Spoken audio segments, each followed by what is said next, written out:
Okay, hey guys, thanks for tuning in. Kind of a different Facebook Live, only that we're not going to be talking about really personal watercraft, but we're going to be talking about Larry Rippenkroeger's really cool hot water movie.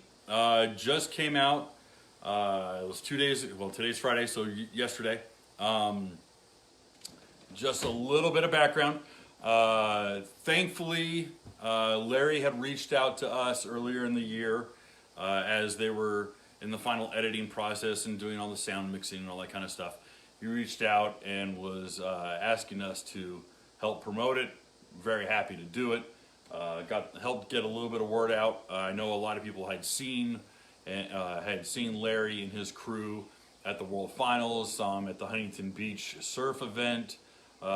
Several events throughout the year where they had filmed, and they were obviously all over Havasu as well. So people knew something was up, and we had done a story back in 2018 that he was working on it, and this was kind of a labor of love. And so at the beginning of the year, they were really fired up, and they were hoping to get as much publicity about hot water as possible. So we were very happy to ring the bell. Get everyone excited about it. And one of the neatest things was that Larry provided me with an early access code, and I was able to see the movie in its entirety, as hopefully you have already. I was able to see it on Sunday, so I watched it Sunday evening just for fun, and then I watched it again, I want to say Tuesday, and that was just to take notes. Because I have to write a story about it, so I had to kind of put my critique hat on, and let me close out Photoshop here, and start looking at it and picking it apart, and do the usual sort of review shtick that I do.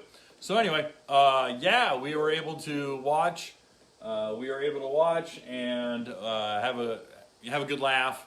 Right out of the gate, I mean, yeah, there was some blue humor, there's some boob and poop and sex jokes, but surprised that language was actually pretty mellow.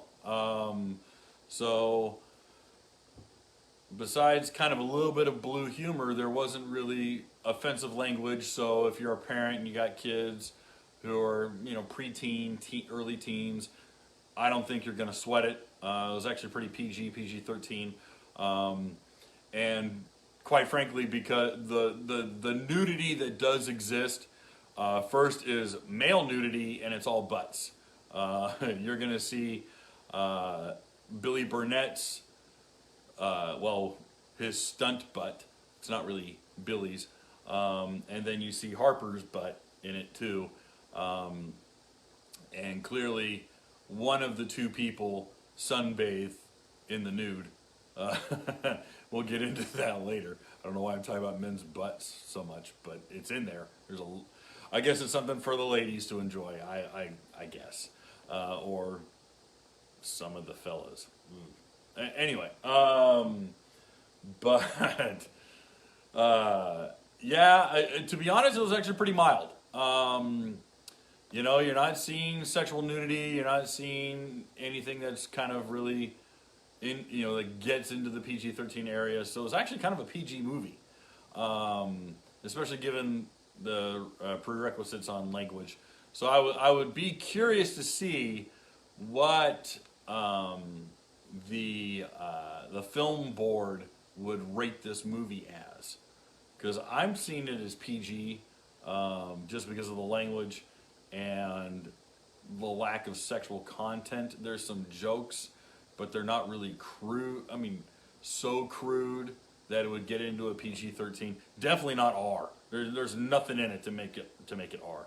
So if you are kind of hesitant, you're kind of worried about, okay, well, what's in this thing? Believe it or not, it really dances the line between PG and PG-13. So that's good news, because going into the film, and kind of knowing the spirit of the movie and kind of how they were going to make it an action comedy and who they were, who they were addressing, I really was expecting, to be honest, a little bit more of a raunchy comedy, more of an Animal House, more of a summer school, a ski school, that kind of, 80s comedy. Not a Porky's, but, there was some, there was hints at, oh, this could be one of those movies. It's not. It's actually pretty squeaky. So, I don't know, I'm kind of going down a tangent, but I thought it would be important to kind of preface that for some of you who haven't seen the movie. Billy, yes, we're doing good. Everyone's fine here. We're getting plenty of sunshine when it's not raining in Tennessee, and we're getting the kids outside, playing in the backyard, playing in the front yard, riding their bikes, just trying to be active. More than anything, we're just kind of going stir crazy. So we're doing good. Hopefully you guys are doing good.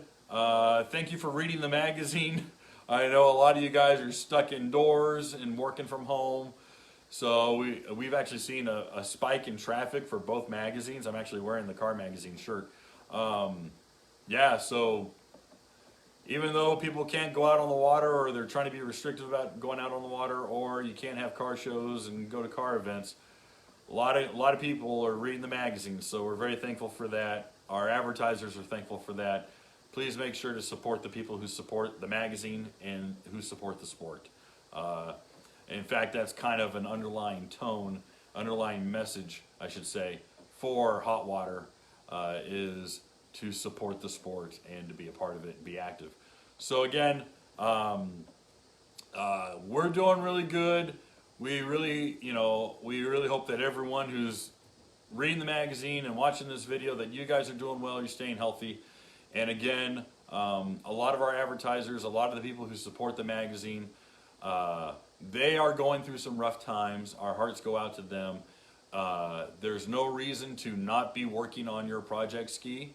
So the guys at Riva, guys at Broward, guys at, Arno at HydroTurf, Jerry Gaddis with the Fortex store, so if you're stuck at home, man, your ski's in the backyard or it's in the garage, so get a set of sponsons, change that prop. Time to step up to a stainless wear ring, maybe put a cold air kit on it. We've got plenty of tech on how to do it, but we definitely want to support those manufacturers who are might be having a tough time because of the mandates and closing their doors and not having the foot traffic. So anyway, wanted to get that out there. We definitely want to support everyone we can. And we want to be able to get through the next couple weeks as quick as humanly possible. Alrighty, so let's talk Hot Water. Let's talk about the movie that a lot of people have been excited about. Obviously, we got to talk about Larry.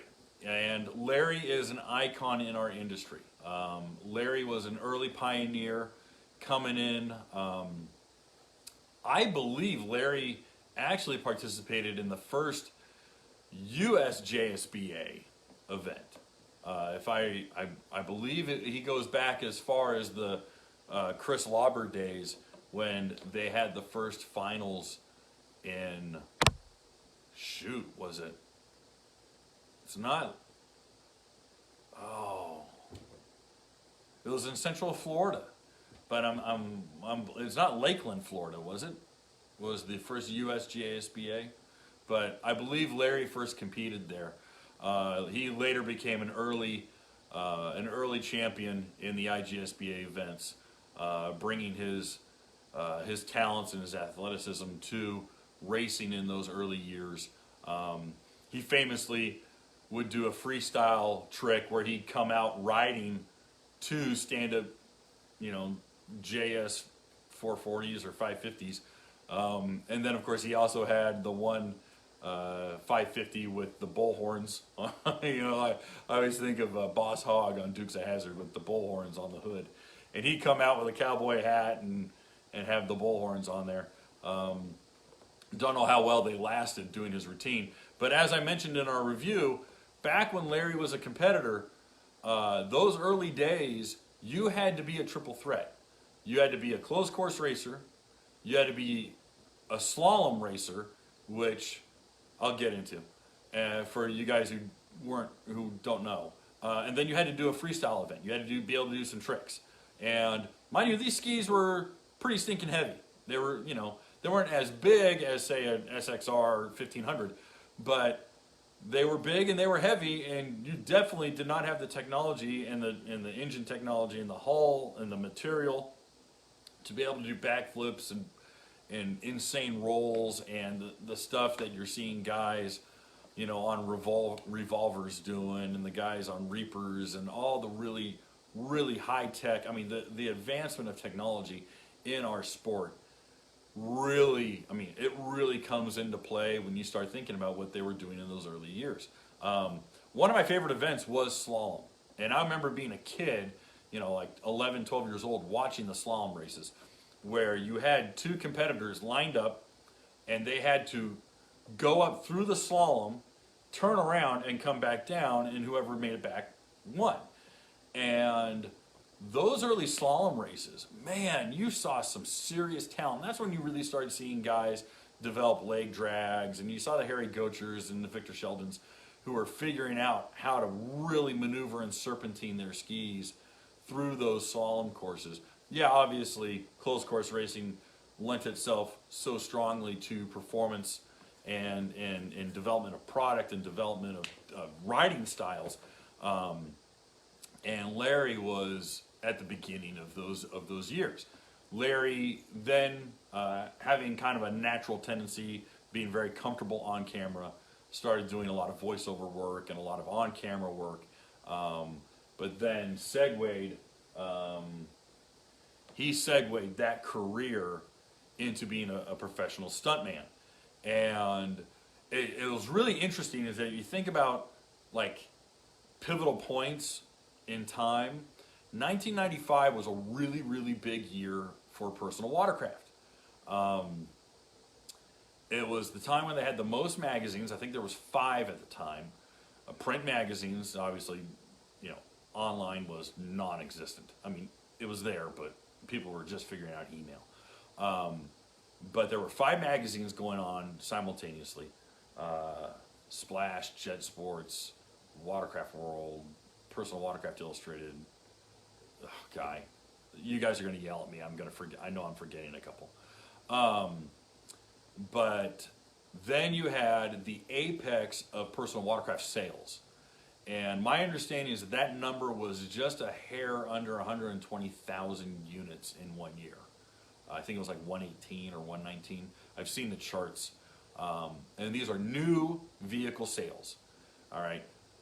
For 2019, we were mid-60s. I think we were like 65 or 66,000 units, which is really good. That's the highest it's been since I want to say 2007. 2007 was high 60s, low 70s. I'd have to go back and look. I'm thinking off the top of my head. But if anyone knows who's watching this and can tell me. But 1995 was a really big year because then you had the Budweiser Tour, and the IGSBA National Tour was a juggernaut, was massive. And what was interesting was I had fantastic conversations with guys like Rick Lake, who was Rick was working for the IGSBA at the time, and had broken down what regional racing looked like. And just to get into the national level, to be a national champion, meant you had to fight your way through the region, and the regional racing then would converge with other regions and have a national championship. And then if you met certain qualifications, that permitted you to try out for the World Finals. And that's why the World Finals you needed to be a week. I jokingly say it really doesn't need to be a week because there's so many classes, and we can get into the weeds on that one. But there weren't nearly the classes that exist today, but the competition, they would have heats of qualifiers. Heats after heats after heats of qualifiers. So, because again, you're looking at lineups of 24 people, and there was so many more than 24 competing in, let's say, pro stock JS 550 class or whatever it might be. I'm pulling this out of the ether, but because there'd be 50 people trying to qualify or 100 people trying to qualify, they would have multiple heats of that class of qualifying. Then once they whittled it down, you had the best of the best in that class competing on the main stage weekend. So, and this was at its apex in '95. That's, you start seeing big money. I remember having this fantastic conversation with Dave Bambus at Riva, and he explained. He says when Riva ran the factory Yamaha team, he said the money they forked out for racing would blow your mind. It was literally millions of dollars. I think its peak was $2.5 million, something like that. I mean, these guys, a lot of the team racers, they could be full-time racers because of the money they were making, both in regional and national events, and of course world final payouts, as well as sponsorship payouts. So the money was flush in '95. The market was just exploding, and I know you're going to laugh at this one, but Waterworld came out in '95. Waterworld's was a big movie. Didn't do well. It was really kind of hokey, but it was a big movie. Kevin Costner, Dennis Hopper. You had some big names. And of interesting note for you guys who don't know, Larry, he was the second unit director for all the jet ski sports or scenes. So Larry not only lent his talent as a writer and a stunt coordinator, but actually helped orchestrate some of the camera angles and stunts and different things that they did in that movie. And if you do end up watching it, besides the fact that they've dubbed over the sound of all the two-strokes with like Harley Davidsons, like when they idle like soft tails. They sit there and go, it's hilarious. It's such a joke. So it's like Harley Davidson jet skis. But you're going to see a lot of that stunt work were early national champions, IGSBA champions. You had Clay Cullen, and I know Clay got his start doing work with Larry. And Clay, of course, was a signed Yamaha racer for years and fantastic athlete. He's a professional stuntman too. I think he was in like the second and third Matrix movies. And anyway, so you're seeing Larry's career progress into Hollywood, and he said it in the behind-the-scenes stuff on the actual website. Oh, and there's Larry right there. Okay, I'm talking about you right now. So if I'm wrong on anything, please correct me. But this is everything that I've researched and everything that I've drummed up. So, without actually interviewing you. So I humbly ask to be corrected if I'm flowering things up or giving you not giving you credit where credit's due. Okay, sorry about that. But yes, Larry, my pleasure in doing this. So anyhow, everything that's been on the website itself, now that I have Larry watching me and now all nervous, but I'm on the cast page, but if you go to the about the director, he's very frank in explaining that the whole impetus of Hot Water was a collection of these short stories, a collection of these anecdotes that he had gathered over his years of racing. And they kind of gelled into this narrative. They kind of morphed into this story. And he always had it in the back of his head going, man, this would be a great story. Oh, this would be a great story. This would be awesome. And it goes back 20, 30, 20, 25, 30 years. I mean, who's to say that these, a couple of these anecdotes are about Scott Watkins or, Harry or, Chris Fischetti. Obviously, the names have changed to protect the innocent. But one of the neat things about this is that his movie really draws on that old spirit of the tour, where a lot of guys piled into a bus or a box van, and they would go race certain regional events, and they do the national tour.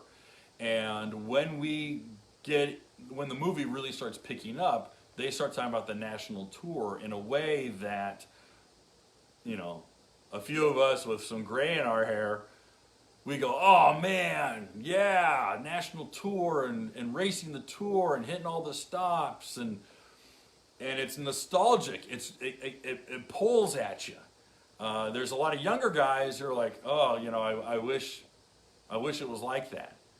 And it's a little melancholy. I'm not trying to be a downer, but it's a little melancholy because it's like those days are kind of gone. Now, let's kind of talk about our characters a little bit before I get into the weeds. And I'm going to repeat a little bit about my review, but what the heck, why not? So, obviously our main character is Billy Burnett, all right? He's kind of the young, hotshot, good-looking kid who he's kind of introduced as being a little bit of a loser, and he's got a following online, so he's popular, but he's just kind of doing extreme stunts and pranks, and he's kind of a Bam Margera sort of character, in that he just kind of does these wacky antics that cause all sorts of destruction. And they mentioned that, like, his parents mentioned that he's really wanted to be a professional jet ski racer.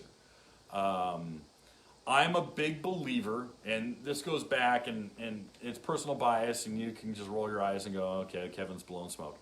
But I grew up in Southern California, and just like every other freaking loser in Southern California, I thought I could write movies.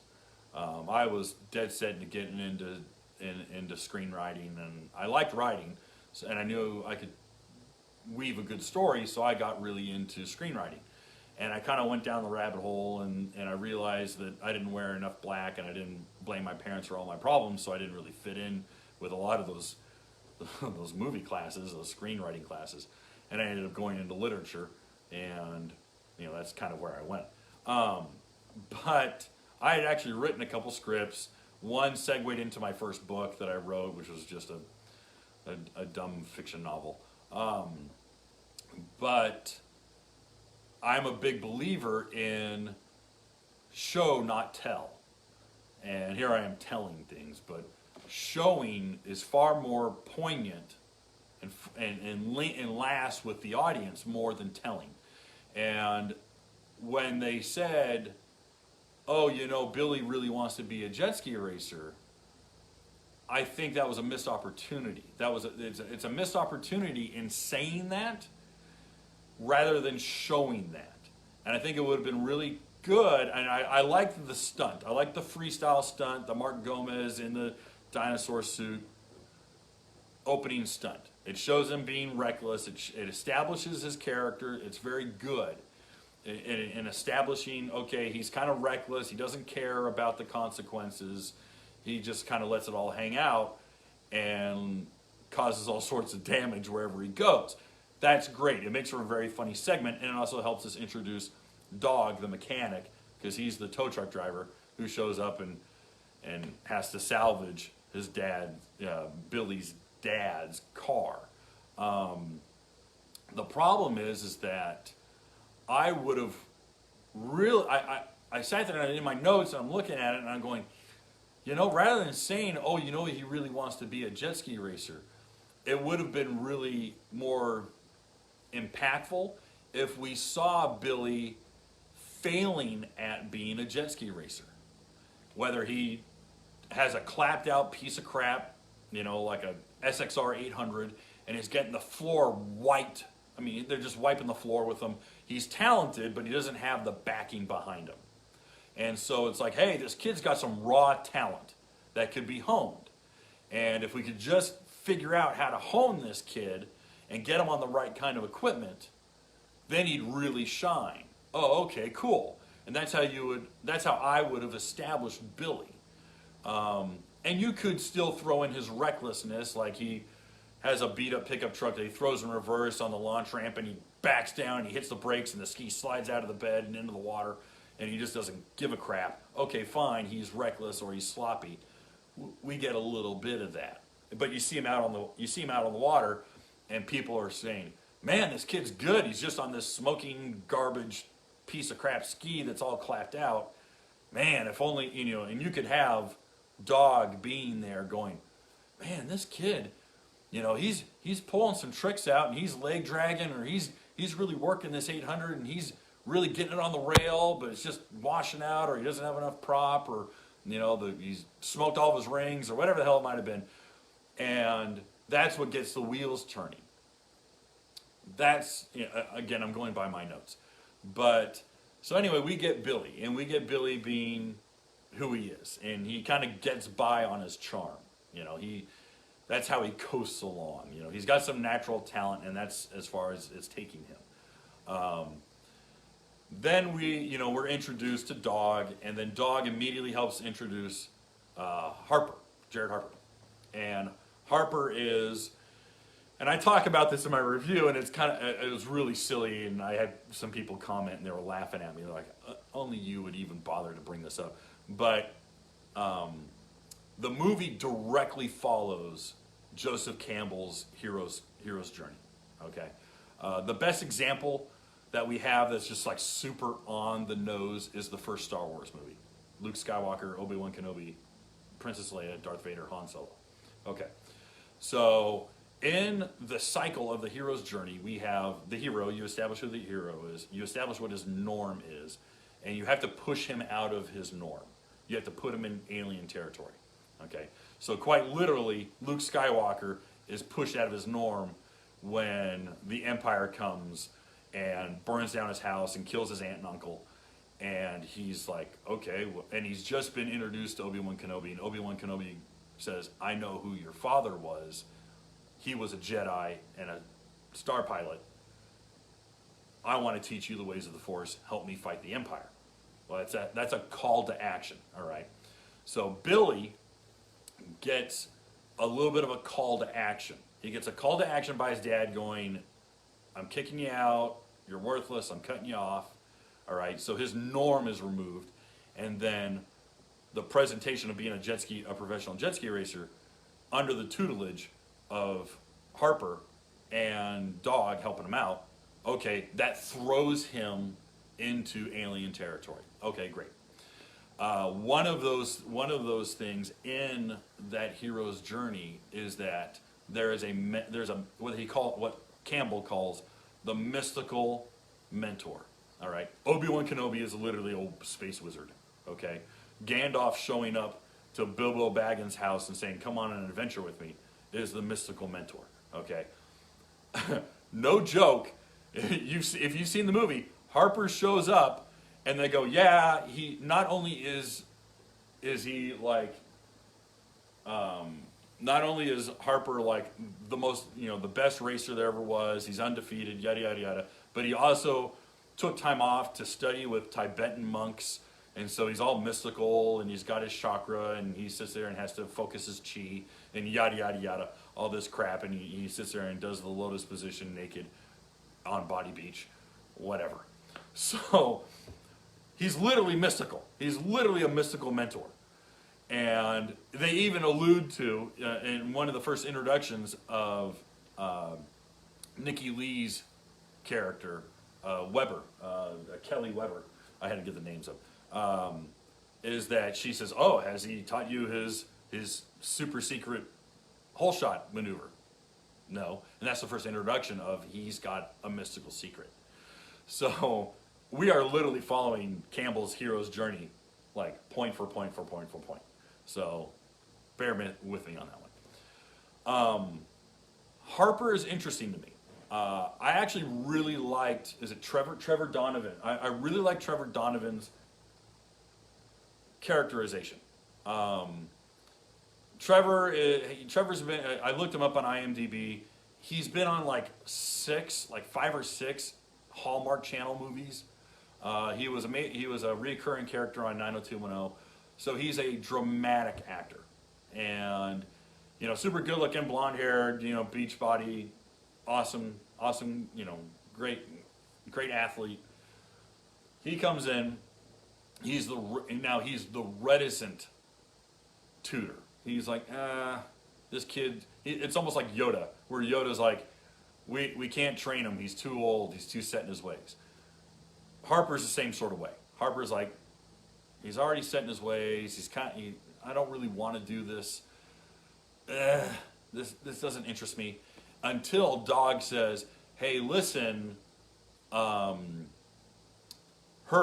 Dick Hurt, really? So Dick Hurt is going to break your record this year.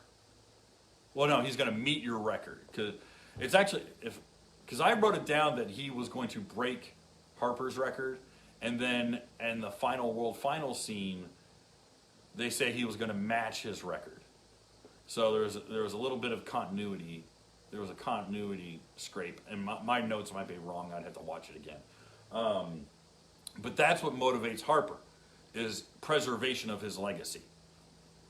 Not the altruistic motivation you'd want from that kind of mentor, but that's okay. That's no big deal. But once they get on, and we see that they immediately get in. They get the hot sauce sponsor, and they get some other sponsors, and you get to see some really cool shout outs to some major industry players. Obviously, Chris Haggis with Pro Watercraft Racing, and they're on a Pro Force, and that's a very nice, very high dollar, high performance stand up. I mean, that's a piece of equipment. All right, and then they've got, they got the box truck and the trailer, and they got the quad, and it's like suddenly it's like, okay, well, we've just dropped $60,000 to $70,000 on this unproven kid for jet ski racing. What? That kind of took me out, because ideally what you would like to have seen is an escalation, and it actually would have been more dramatic to pull out the hot sauce sponsor and have them earn recognition the hard way. Okay, not to win the lottery and come in cash rich, and then have the threat of, hey, this kid's going to squander this and is going to waste it. Rather, it would be more compelling for me to see him out there on his clapped out ski, Dog prove his value as a mechanic and say, hey, listen, we're working with a beer can budget here, kid. This is what we got to work with. Let me tinker this and mess with this. We're going to shave these rings, and we're going to do this, and we're going to mill the head. Boom, boom, boom, boom, boom. Now you start getting into technologies. Then you start getting people excited about getting a ski working, okay? And it doesn't have to be super detailed, but he can throw out some lines that suddenly go, oh, okay, this is how we eke out a little bit of horsepower. This is how we eke out a little bit of speed. But then Harper comes in going, you can have the best ski in the world, kid, but if you're not riding right, it's a waste.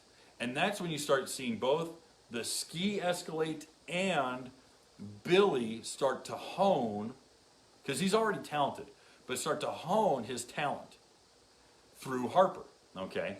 That's where you start to build. You build these things, okay? That's also where you're like, hey, listen, we're going to use our cash money for you podium. Yeah, you got a third. That wins us a couple $100. All right, kid, we got to get a new prop. I'm going to tweak the prop, and then we're going to eat ramen. You can sit there in a crappy van with an open trailer watching them eat ramen in a van. That would be actually kind of funny. That'd be kind of, I'm thinking a little bit more of Almost Famous, where they're building up. So anyhow, you see him on tour. We're introduced to Kelly Weber's character. Now, if you've read my review, Kelly Weber, played by Nikki Lee, and anyone who has paid attention, Nikki was the SBT calendar girl. 2013, 2014. It was like 4 or 5 years ago. Okay, she's a cute little blonde thing, very active. She's done some really cheesy horror movies like The Sand. I had to look up her IMDb. She did some other stuff too. But anyway, she comes in And yeah, she's cute, she's adorable. But I'm watching her going, this girl is absolutely so comfortable on camera. She's taken the movie away. She really is. And I hate to say this, but in kind of an act, like a late 80s action comedy, the love interest is kind of a thankless role. She's just the pretty girl who swoons over the guy and tells, she might be breaking up with the bad guy, or she might be on a bad relationship with the bad guy, and then she falls in love with the new guy and tells the other dude to piss off and throws a drink in his face or whatever. We've seen it a million times. It's pretty formulaic. In this one,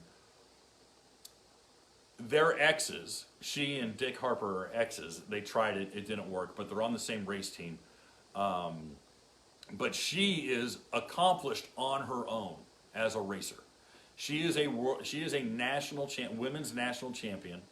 She is a force to be reckoned with already on her own, way before anyone else, before Billy shows up or anyone else.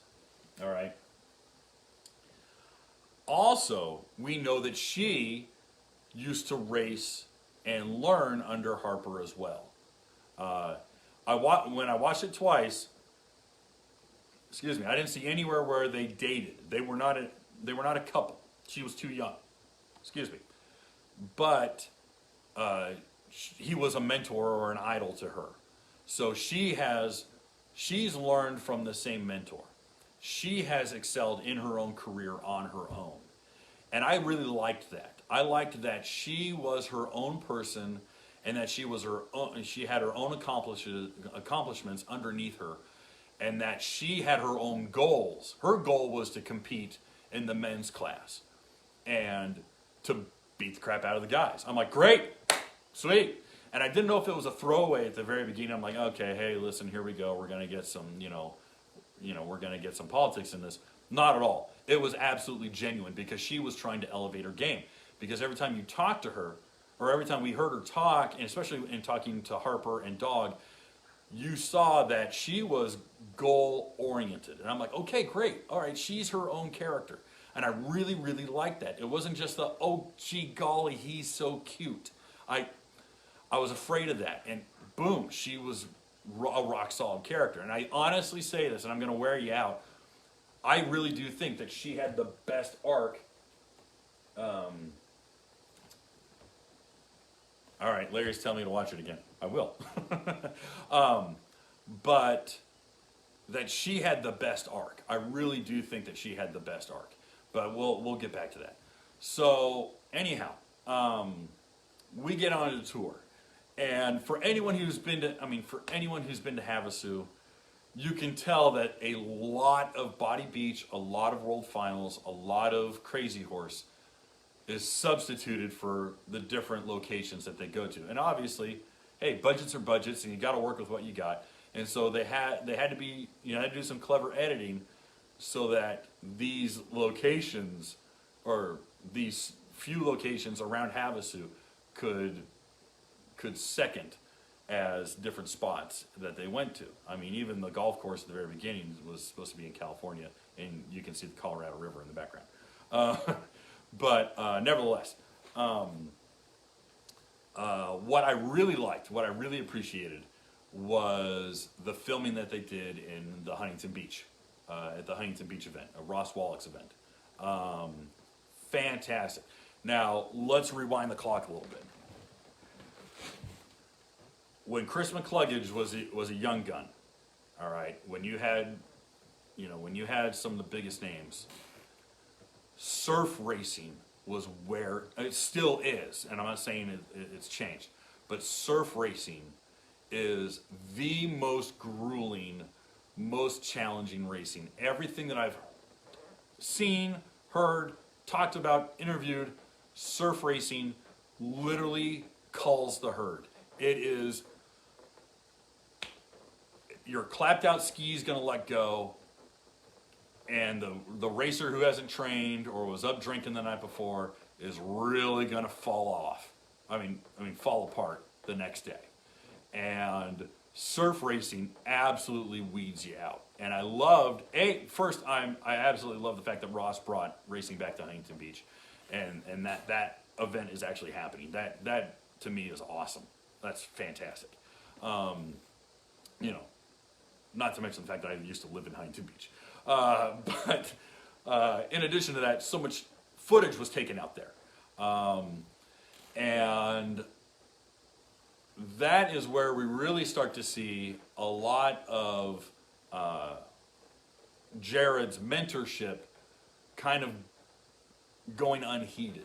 All right, and you're seeing the friction start to really build because Harper's putting his effort in, and he's hitting a brick wall with Burnett. Okay, we're seeing that, and you know, there's the they had to do you know, second unit. No, they had to do Foley mixes to get that ringing out where he's sitting there ringing out the engine in the air. You know, he's pinning it, and they're like, dude, let go of the throttle. You're gonna you know, smoke your motor. You're gonna jack the whole thing up. And it was interesting because that payoff of breaking down could have been a little bit more climactic. It could have been like, hey, listen, he mechanically has no idea how these skis work. He's given zero attention to it. He does not care how the machine itself works. And now he's injured this very expensive Pro Force. That you just saw him come in on a rope, and you're like, oh, okay, well, he broke down. But again, in building a professional racer, it would have been neat to touch on, even if it was a touchstone, of, listen, a well-rounded professional racer is not just a super trained athlete, but he also knows the ins and outs of his machine and what the limitations are, where it best operates. You know, you got to get your hands dirty, kid. You need to know how this stuff works. And it would have been nice. It would have been nice for Dog to be able to have also been a mentor in that degree. Dog's not out there racing. You know, he's the skirt chasing, beer drinking guy. Okay, cool. That's fun. All right. No big deal. But, you know, Dustin Farthing got his hands dirty working on his skis. You know, it wasn't just Phil wrenching on them. It was both the Farthing. The Farthing men were working on their stuff. And I think that kind of lends itself to, hey, what does it take to be a well-rounded, championship-winning jet ski racer? So I thought that was kind of a missed opportunity. And I'm thinking like a gearhead, so I'm like, oh, man, it would have been really cool. You know, it would have been cool if they touched on that. It would have been cool if they kind of, you know, use it as a learning moment. So anyway, we get a little bit more of the relationship and kind of the antics and the fun with Billy and with Kelly. And I'm going to say this, and it's going to be kind of funny because people are going to roll their eyes at me, is that the quieter moments of this movie are some of the best. And because they're unexpected. It sounds weird. But when they're in the hotel room and they're talking about, quite frankly, they're talking more about Kelly's ambitions and Kelly's goals. That is easily one of the best scenes. Because Billy doesn't know his goals. Billy doesn't really have any goals. He just wants to be good. All right. Kelly has a clear path. And she's talking about it. And she's impassioned about it. And she's not going to let anything get in her way. Yeah, you're fun. And I like being around you and with you. But this is priority one. And what's nice is that she doesn't abandon that. You don't see her go, oh, well, I was going to be the national champion or the women's champion, but instead I'm going to be with this cute boy, tee-hee-hee, and run off. She doesn't lose that. You see towards the end, she carries that all the way through. And I go back to, that's good writing. All right. I think Kelly Lee brought a lot to a rather thankless role, or let me back up.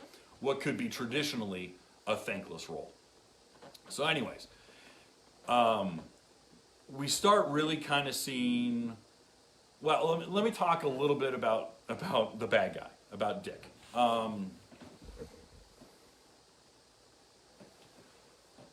The actor, let me get his name. All right, Brian. All right, Brian Combs. So Brian's playing the bad guy. Okay. We're told that Brian broke Harper's leg. He intentionally came up, stuck it in the tray, broke Harper's leg, and that's what put Harper out. Okay. So there's a personal vendetta there. Again, I go back to it would have been nice to have been shown rather than told. Okay. That could be black and white flashback. That could be anything. All right. But it would have been nice to have been shown, not told. Number two, he's kind of the arrogant guy. He's kind of the snooty dude. If this movie was based in 1983, he'd have a yellow cardigan or a yellow sweater tied around his neck and be wearing a pink alligator shirt and khaki shorts with, those brown boat shoes. that's who I saw. I saw this. I was like, okay, he's that guy. So he's the champion winner or the champion racer. He's the snooty a-hole. He will win at any cost. He's obviously, he's amoral. He will do whatever it takes to win. And he's kind of the boss. He's kind of a snarky jerk. Okay, great. We get it. He sets his sights after the prank goes bad. He sets his sights on Billy.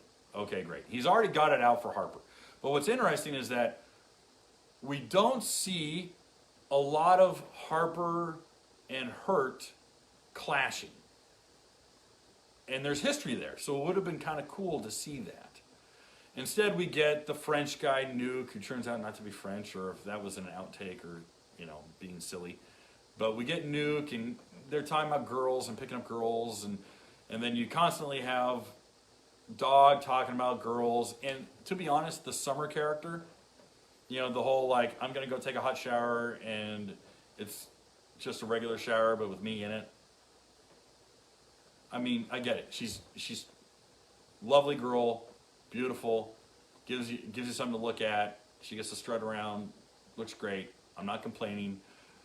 But again, she doesn't really serve a story. And again, I'm thinking of a story that could have a little bit more strength in its characters. So anyways, Dick is really underused. If he's going to be the villain, that's fine. Make him the villain and lean into him being the villain. Okay, he's stealing tools out of their van. He's he does a little wire snip, the starter snip at World Finals. Okay, I mean, but let's make it a let's really show that this guy is just a piece of crap. Lean into it. Make this guy Darth Vader. Just lean into this guy being bad. Or being a slime ball. That's fine. Let's really lean into him being a slime ball. And just make him just gross. Okay, great. He's super gross. He's hooking up with other guys' girlfriends or anything that he sees at the bar, and he's chasing skirts and he treats women terribly, and he kicks a dog and whatever. You just make him so unlikable that you're like, I want to see this guy get his legs broken. I'd really like to see this guy get physically hurt. Get the audience to hate him. Because I didn't really feel like I hated him. I was like, okay, this is who he is. But I didn't hate. I really would want to have hated this guy. So anyway, I thought that was something kind of fun. I was like, oh man, how do you make him just evil? How do you make that guy really bad? So anyways, we start seeing a little bit of progression. Obviously you get kind of the 80s montage of them getting better, and they're training, and they're working things out, and they're starting to be a little bit more simpatico. All right, cool. All right.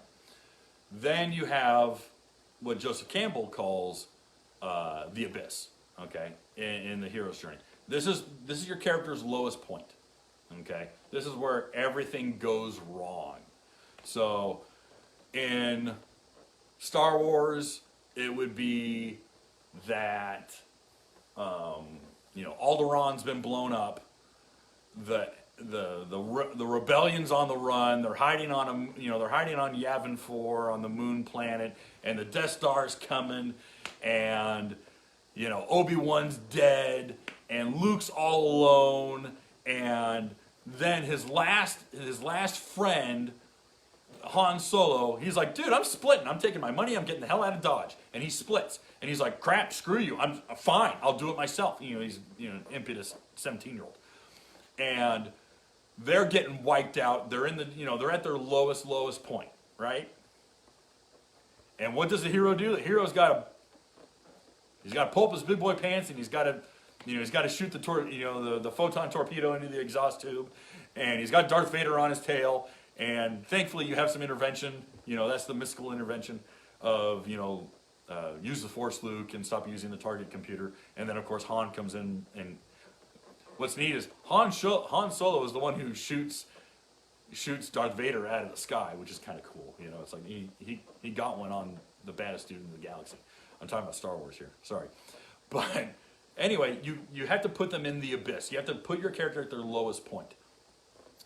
The lowest point for Billy also is a point that we've heard talked about, and that is that he quits. When the going gets tough, he quits. He rolls over. So what happens? Okay, well he's losing. His ski gets burned down. The bag.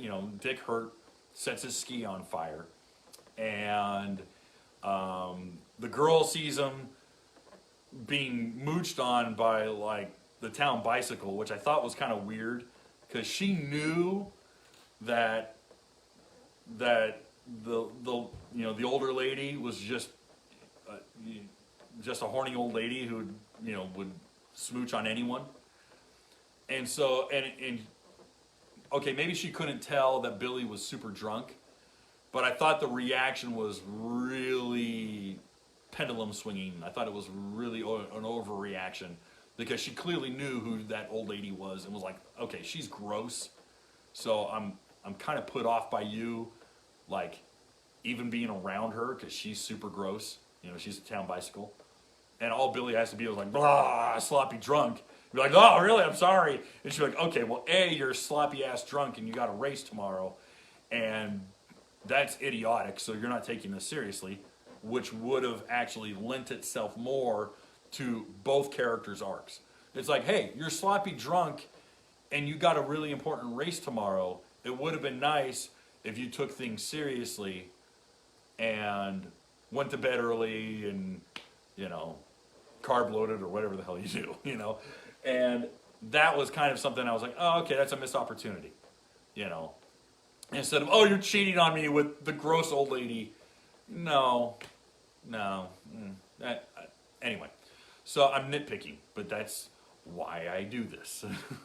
So anyway, we get Billy at his lowest point, all right? And he's on his phone. He wants to talk to his dad. His dad goes, nah, not interested. Talk to mom, okay? So we really have a fracture there. That's good.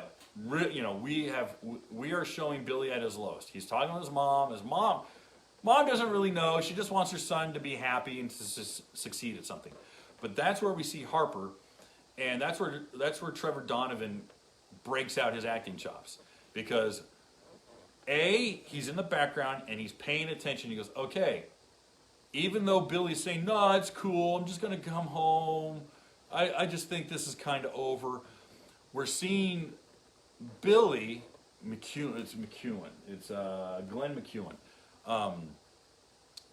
McEwen does a really good job here. McEwen does a really good job because he's saying the words, I don't care, it just didn't work out, on to the next thing. All right. But knowing that this was a lifelong dream, you can see that it actually hurts him, but he's putting up a shield. And his mom knows this is all BS. Actually, really good scene. Really good scene here. All right? And Harper's paying attention, and he gets it. He goes, this actually hurts this kid. He's not brushing this off. He's losing his dream here. So that's when we see Harper go to his parents' house. He talks to his dad. He has a heart-to-heart with his dad. And of all the things, we get to see Papa John, which I'll never forget his last name because his last name is Papa John. But Michael Papa John, he starts crying. And I was like, hey, this is great. This is really good. We're getting some really good heart-to-heart. This isn't just a dumb romp. And I really liked it. I love these little scenes that pop up. Again, I go back. The quietest scenes in this movie are the best. And I really liked that Larry Rippenkroeger was smart enough to sit back and let these guys flex their muscles. Because he let his like a team leader over a bunch of athletes, he let his actors do what they do best. And I thought this was really smart because it was quiet. The movie goes like this. The movie's moving fast, all right? Lots of race coverage, lots of sharp cuts, boom, boom, boom, boom, boom, boom, boom, boom, boom, really fast paced. But suddenly, he slows way the hell down, and the music turns down, and he lets the actors talk. And it was really good. It's really, really good. There's some actual, I mean, we're not talking Oscar stuff here, but we're actually, Hallmark Channel. We're getting some really good Hallmark Channel stuff, some really good personification, some really good heart-to-heart. And that's when the team comes in. Dad sold his car to pay for the race team to get him a new ski, And listen, a fully restored 1969 RSSS Camaro, which that's what the car was. All right, I call it top banana, but that's a Mopar color. I forget the code. I used to know my paint codes for GM. I think it's like CC7. Ugh. I'm going to get corrected. I'll have to look it up. Anyway, but an RS Hideaway headlight SS Camaro, all right, 396 car, big block car, presumably 4-speed, because it had the rally stripes, had a couple little signatures for that car. All right, that's a $50,000 car. I mean, right out of the gate, $50,000, maybe a little bit more. Depending if it has all the right numbers. So suddenly, the team's flush with cash again. They go out and buy or at least repair a brand new Pro Force. And again, these are not cheap. Those are very expensive, high dollar, top competitor vehicles. And he goes back and he races. He wins the race. Okay, great. And what's great, he does it through smart riding. Okay. Smart writing, this actual strategy is great. I thought it was smart. But getting right, one of the neatest things before I get into Kelly's conclusion is not only is it smart writing in that he reels in Dick, I like that they showed the tension of a dead start. That's really good because a dead start, that's a handicap. And anyone who's sat, I mean, I've almost all world finals that I've been to, I watch from the tower because of being in the magazine business. And so I get to watch it from that bird's eye view. And dead starts and watching the whole field leave and that guy's got a dead started, oh, your heart sinks. But then I've seen it. And I know a lot of you guys have seen it, and a couple of you guys watching have actually done it, is reel in the crowd. Speaking of one, anyway, I've watch a guy on a dead start reel in the entire field and come in at a podium, or heaven forbid, a freaking first place win. That's a hell of an accomplishment. So that's really cool. That was something really neat. I was glad they did that. I was glad they showed that. I thought that was really, really cool. So, because again, that's one of the best, most exciting things about racing is watching this guy absolutely reel in the entire field. So we get to see that. Billy wins, okay, but because of points and point standing, if Dick comes in the top 10, he wins championship. Okay. And they had to explain it to Mom. Mom acts as a surrogate for the audience because she's like, what the hell are they talking about? Or actually Dad too, both his parents. They're like, what do you mean he's gonna win? He lost the race. They're like, no, it's points and it's a points total. And they had to explain that to the audience. and that was a little bit of a tag at the end, and it could have been explained with one sentence prior to the race. They could have made the joke, or they could have been like, dude, Dick, you don't even have to try hard, man. Even if you come in 10th place, you win the whole damn race, just because of the points. That took 4 seconds. And if they said that, you would have known the stakes were high, because it was like, hey, listen, even if Billy wins, he's not going to win the championship. And that line was missing. And it would have been nice to have that line, because again, you're planting a seed that hopefully will sprout towards the end. You want it to pay off later. It's Chekhov's gun. In writing, there's something called Chekhov's gun. Chekhov was a writer, he was a Russian novelist, and he had this theory that has later permeated through literature, that in the first chapter of a book, if you introduce that there's a gun hanging on the mantelpiece, it is guaranteed that that gun will be used later in the book. So rather than someone just producing a gun and going, ha-ha, and shooting a gun, you go, oh, he got the gun off the mantelpiece, son of a, and that's Chekhov's gun. So it would have been really nice for them to say, hey, listen, you could have been in the Broward Motorsports team booth, in the tent, and been like, and have his 2 lackeys like, gee, boss, you're doing so good. You could sleep through this thing. You could eat a sandwich while racing, because even if you get 10th place, you're going to win the championship. Oh, that's right, boys, but I don't give up, or whatever it could have been, and why they would be in the 1930s talking like, gangsters in the 30s, I don't know. But anyway, again, it's giving more to Dick that makes him more of a challenge. It just gives you more to hate and more to disdain the guy. So anyway, you crank up the stakes. You just crank.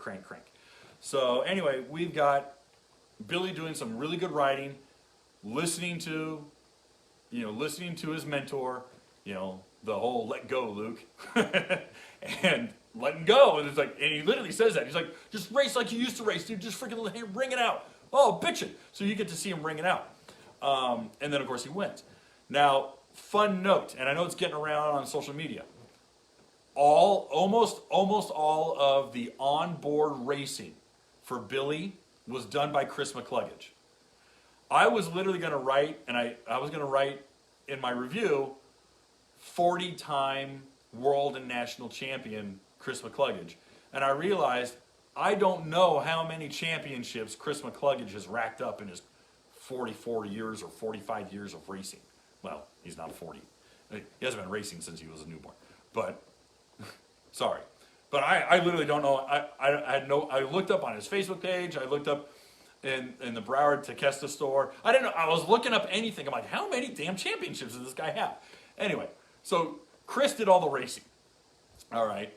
And that was great, because if you've been around long enough to know how Chris rides, and it's actually really kind of neat, because his footing, this is the one thing that was explained to me, and I paid attention to it, is Chris's stagger stepping and how he stagger steps in the tray.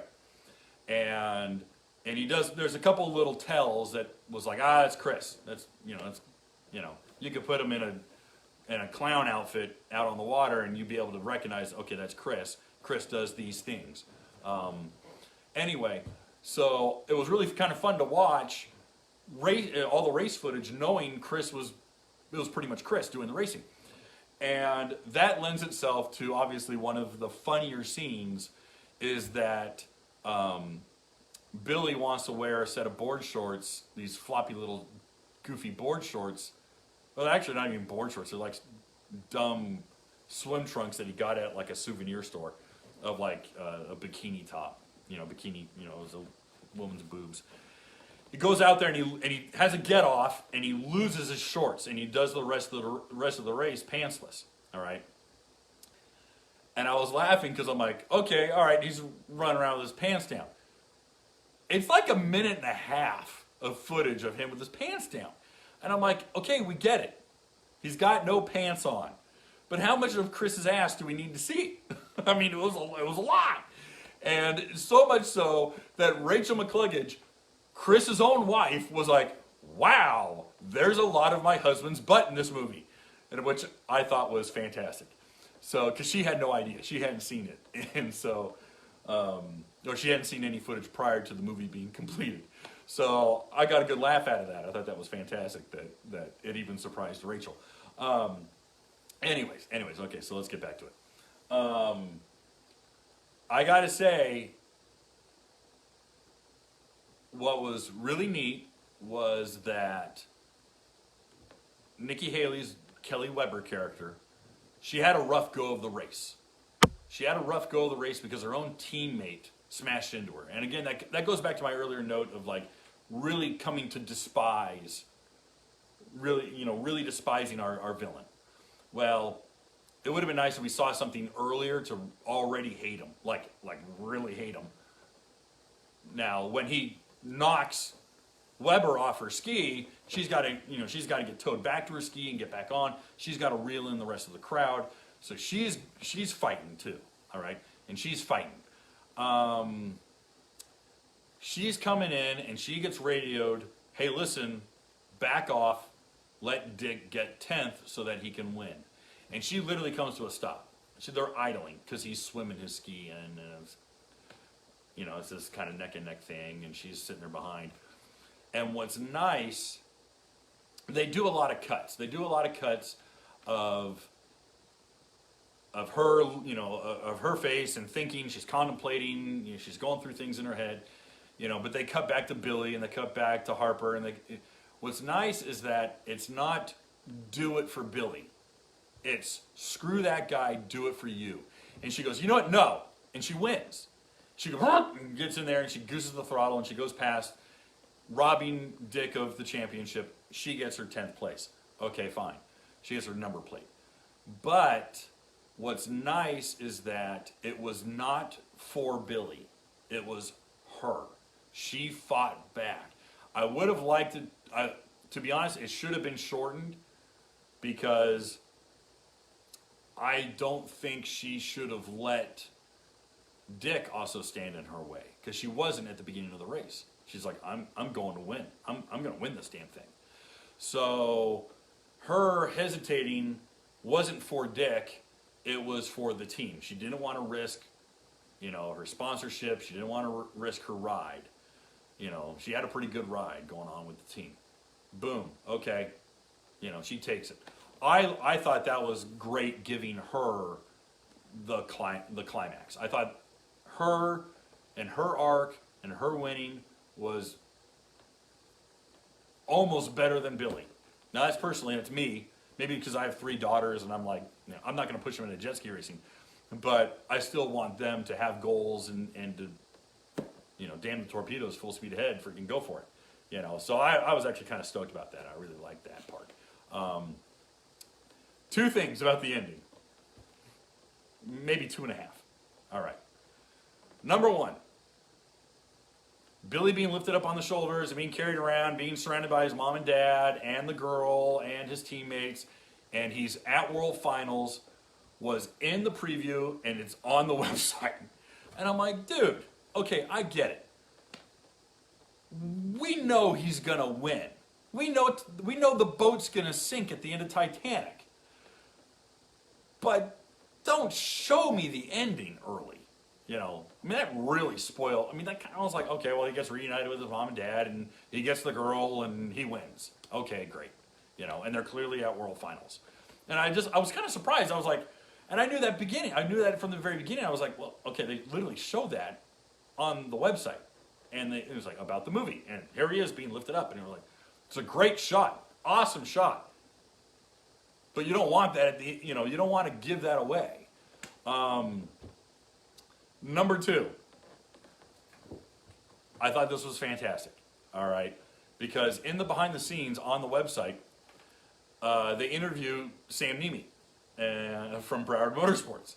And he says, well, I was okay being, representing Broward as the race team, But then we find out that the head of our race team's a cheater, and in the script, they kind of wanted the whole team to be kind of the bad guy team. You know, they're the red and black, and they're the bad guys. And he goes, I didn't want my brand represented like that, so we just tweaked the script. So it was like, hey, you're a bad actor, you're off the team. I have to laugh, all right? And I say this with love because Sam's a great guy. He's a great guy. But I laugh because Sam, if you guys don't know, Sam's on he actually stars in a reality show, okay? And they do all sorts of stuff with cars and motorcycles and motorsports and all sorts of fun other stuff. Sam is pretty comfortable on camera, all right? And I know they give him lines to say, and he just, he's got a kind of a natural presence on camera. This one, where he's like, hey, we at Broward Motorsports don't tolerate any cheating. You're out of here. I'm sorry, but all I could hear was George McFly going, hey, you, get your damn hands off her. And it was just it was so stilted. And I just started laughing. I was like, oh, Sam. So I'm using this opportunity to bust Sam's balls. But I'm laughing at this one. It was just it was just really funny because it was kind of like, okay, I get it, but dude, it was just like, hey, we don't tolerate. I'm sorry, it was really funny. It was probably way funnier to me than it was to anyone else, but I got a good laugh out of it. And then of course, Sexy Summer hooking up with Dog at the end and running off, and he falls asleep and he's so tired. That actually was a funny payoff. I was actually going to email Larry because one of my favorite things in cinema history, and it's been done a million times since this time, but it had never been done before, was in the original Cannonball Run with Dom DeLuise and oh my gosh, how am I blanking on Burt Reynolds? Okay, Burt Reynolds, Dom DeLuise, Dean Martin. Okay, in the original Cannonball, during the credits they show outtakes, and you can tell these people are having the time of their lives. All right, they are laughing their heads off, and I loved seeing a little bit of the outtakes and the little snippets and the stingers. Like, okay, does Dog hook up with Summer? No, he falls asleep, and she's like, all right, well, I guess I'll take a nap too. But some of the outtakes and stuff, I love that kind of stuff. So that was a fun little treat for me. I got a good laugh out of it. I've put in a couple little nitpicky little critiques. It's not to dismantle the movie by any means. It's not to say it's bad. I really enjoyed it. It's a fun movie. I recommend it. If you love jet skis, own the DVD, have it on hand, and show it to your friends for years to come. I really do think it's going to be one of these cult favorites, just because it's fun, it's campy, it's silly, and there's some actual genuine heart in it, and that honestly is, I recommend it. Is it going to change the world of jet skiing? Is it going to bring a whole new flock of people racing? Highly doubt it. But it's a lot of fun, and you can tell Larry's heart's in it, and that they poured everything into it, and they just had a really good time. Larry makes a couple cameos in it too, and a lot of other little some other jet ski racers. Lots of kids are in it, which is great. But I've ran long, but I'm going to take another 10 minutes because I want to talk about something.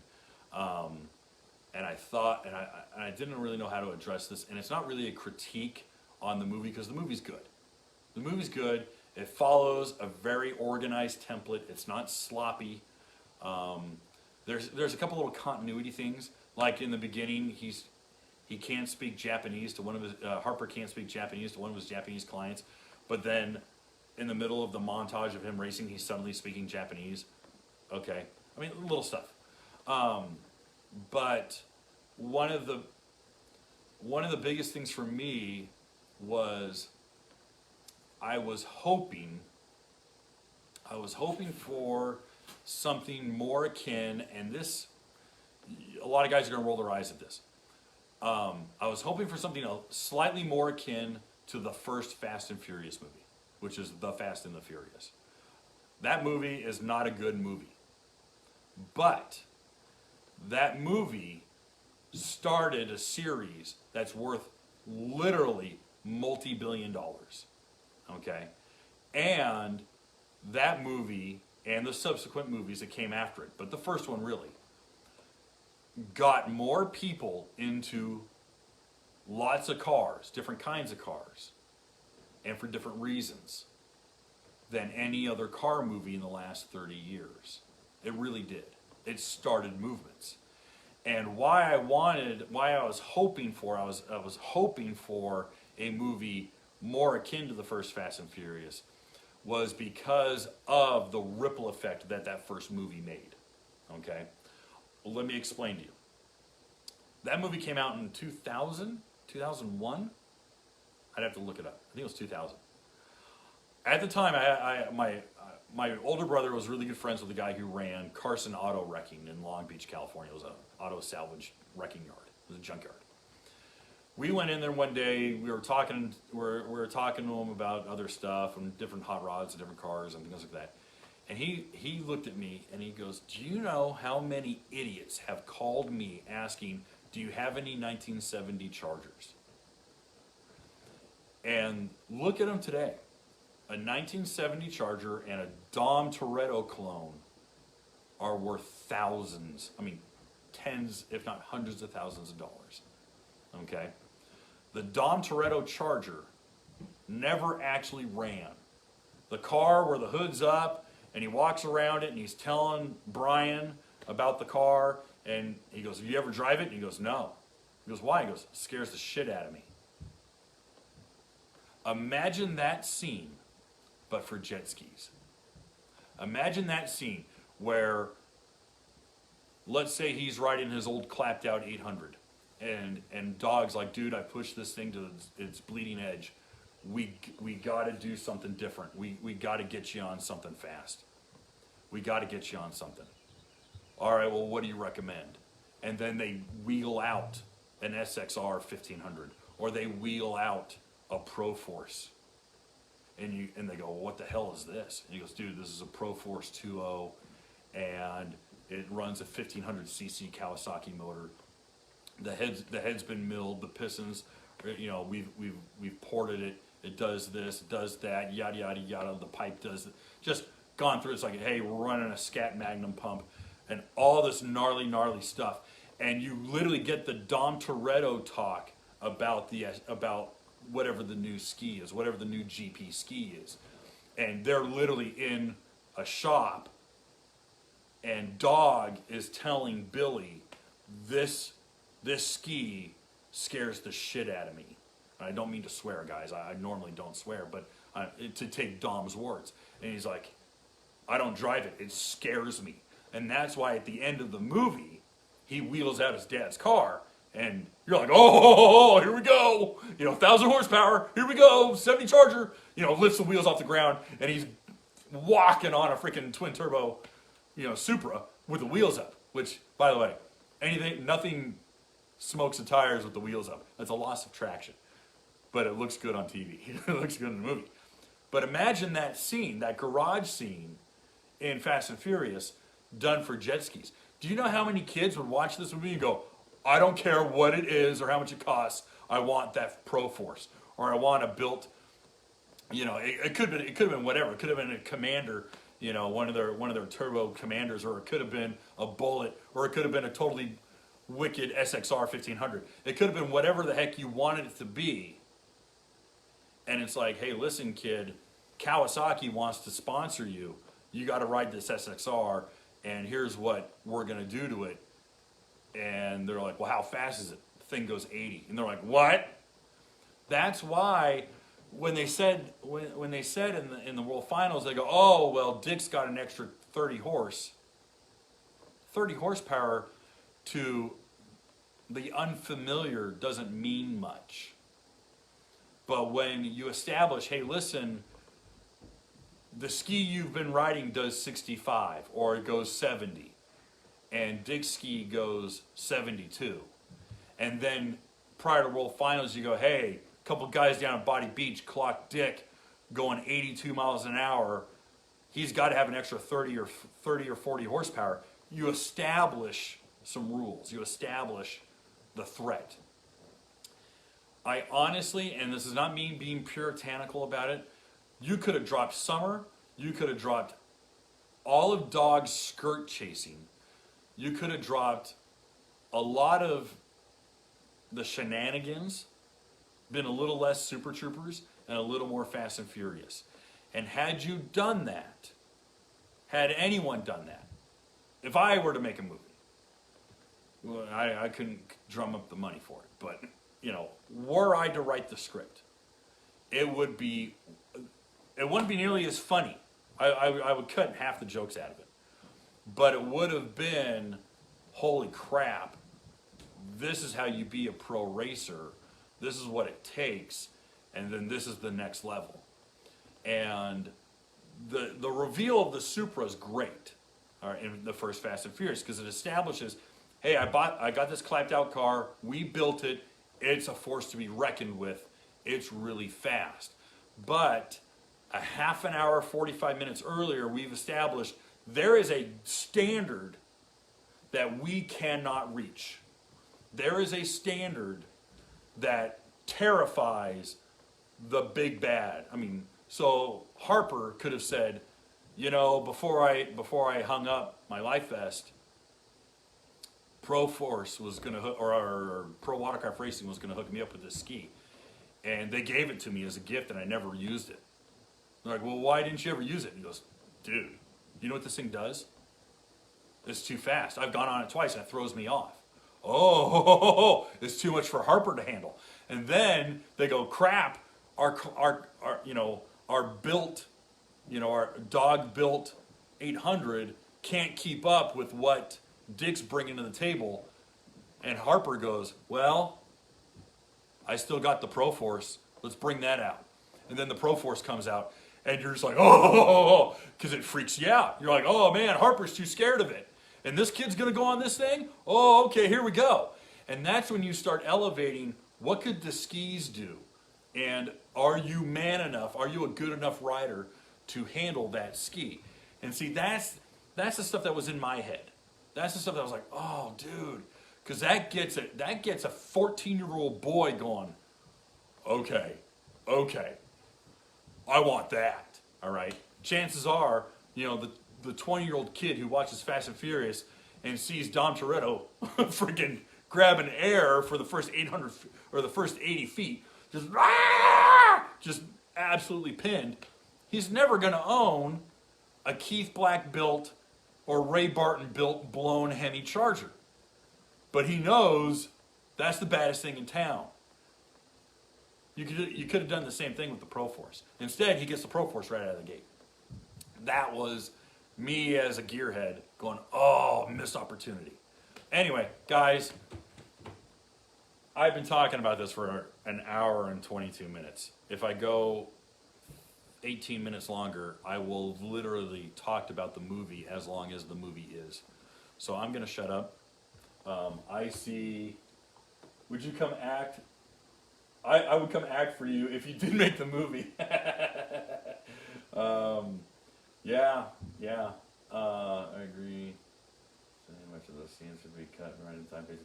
No. Yeah, Larry's saying, hey, listen, it's too much time pacing. And you know what you cut? You cut out Summer. You cut out some of the shenanigans. You cut out pretty much everything at Kokomo's.